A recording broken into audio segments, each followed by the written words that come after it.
Back in the mid-1960s, I was with the intelligence branch of the United States Air Force.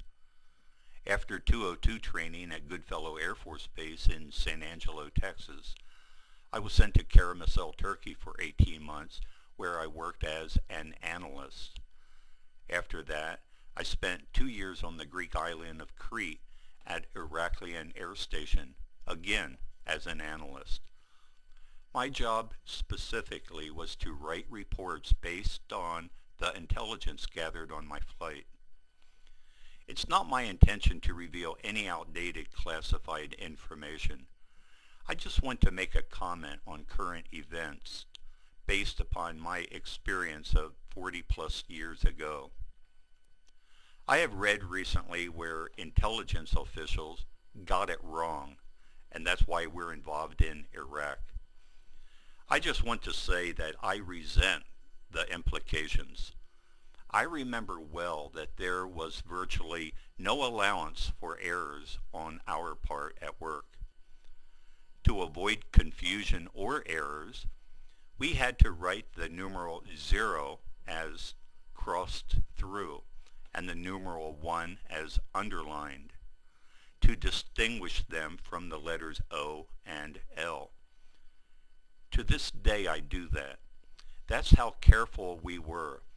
No allowance for mistakes and no allowance for confusion or second guessing.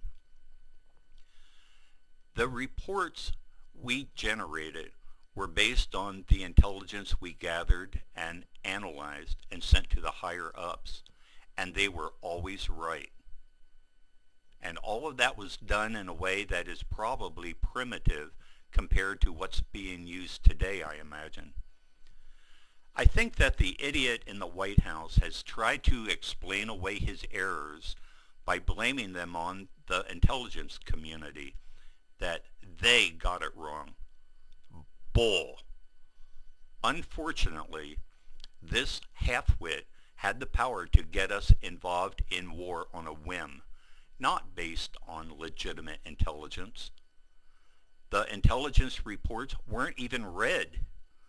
We went to war because he thought we could go in and get out quick, and this would avenge his daddy, and hey, we might grab some oil in the process. This imbecile had the good fortune to have had enough wealthy friends who were willing to buy him an 8-year lease to the White House. It's time now to consider whether he should be held accountable for his negligent actions. I know there is no cure for stupidity or arrogance, but Congress should take the time and make the effort to explore whether high crimes have been committed. Presidents, even those appointed, should be held to a high standard.